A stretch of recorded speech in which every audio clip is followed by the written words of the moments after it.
Hello বন্ধুরা, আজকে একটু মিষ্টি মুখ হয়ে যাক।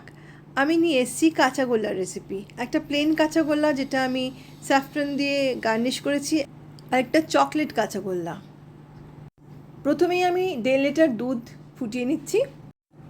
1-2 বার ফুটে উঠলেই আমি এখানে 2 টেবিল স্পুন ভিনিগার, তার মধ্যে 1/2 কাপ জল দিয়ে দুধের মধ্যে দিয়ে দেবো। দুধটা ছানা কেটে যাবে।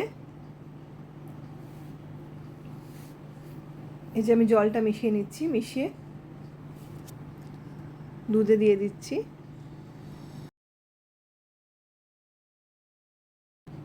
এই যে দুধটা ছানা কাটছে, আমরা দেখতে পাচ্ছি ধীরে ধীরে। এই যে ছানা কেটে গেছে। এবার আমি 2-3 কাপ ঠান্ডা জল, জাস্ট রুম টেম্পারেচারের জল আমি দুধের মধ্যে দিয়ে দেবো। এবারে একটা পাতলা সাদা কাপড়ে আমি ছানাটা ছেঁকে নিচ্ছি, নিয়ে ভালো করে জলটা একদম নিংড়ে নেব। জলটা একটু চেপে চেপে নিংড়ে নিয়েছি। এবার এরকমই হালকা গরম অবস্থাতেই আমি ছানাটা ভালো করে মেখে নেব। মাখার আগে আমি এর মধ্যে দেব 4 চামচ চিনি। চিনিটা আমি পুরো গুঁড়ো করিনি, আধ গুঁড়ো মতন আছে। খুব বড় দানা হলে আধ গুঁড়ো করে গুঁড়োতে হবে, নাহলে ছোটো দানা থাকলে সেটাই দিয়ে দেবেন। আমি 4 চামচ চিনি দিয়েছি এখানে, 4 বড় চামচ। তারপরে আমি এখানে কর্নফ্লাওয়ার দেবো 1 টেবিল স্পুন, আর গুঁড়ো দুধ দিচ্ছি আমি 1 টেবিল স্পুন, এমনি একটু হিপ টেবিল স্পুন দিয়ে এবার ভালো করে ছানাটাকে মাখতে হবে, খুব মসৃণ করে মাখতে হবে। চিনি কিন্তু পাউডার দিতে হবে না, ছোটো দানা থাকলে সেটাই দিয়ে দেবেন। আর চিনিটা যদি একটু বেশি মনে হয় লাগবে, আমি একটু মিষ্টি কম দিয়েছি, তাহলে 1.5 লিটার দুধে 5 টেবিল স্পুন চিনি দিতে পারেন। ছানাটা একদম প্লেন মাখা হয়ে গেলে আমি শুকনো তাওয়ায় আবার ছানাটা দিয়ে দেবো। আঁচটা একদম কম রাখবো, আর তারপরে আরেকটু কিছুক্ষণ নেড়ে ছেড়ে নেবো।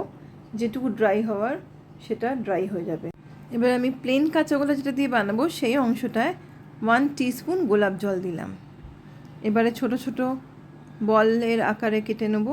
যেরকম সাইজের আপনি কাঁচাগোল্লা বানাবেন সেরকম সাইজের আপনি বল বানিয়ে নিন।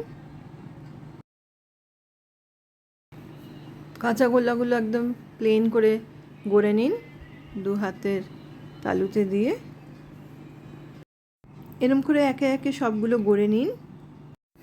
এরম করে সবগুলো গড়ে নিয়েছি। আমি উপরে শুধু একটু কেসার দিয়ে ডেকোরেট করছি, ফ্লেভারটা কিন্তু প্লেন, একটু ডেকোরেট করে দিলাম আমি কেসার দিয়ে। আপনি গোলাপের পাপড়ি দিয়েও সাজাতে পারেন। এবার ফিউশন চকলেট কাঁচাগোল্লার জন্য বল বানিয়ে নেব।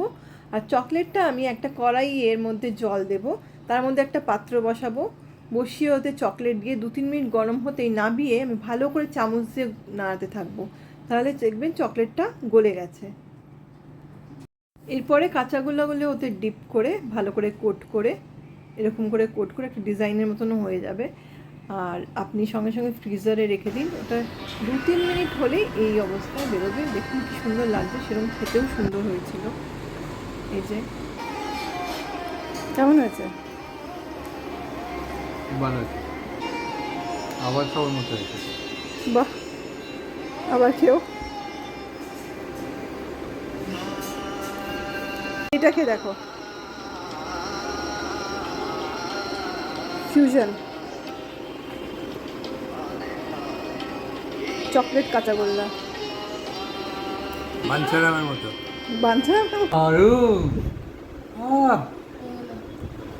তোমার বাজারে জিনিস পাওয়া যাবে না, তোমার যেটা পাচ্ছি তারা ওইরকম পারবে না।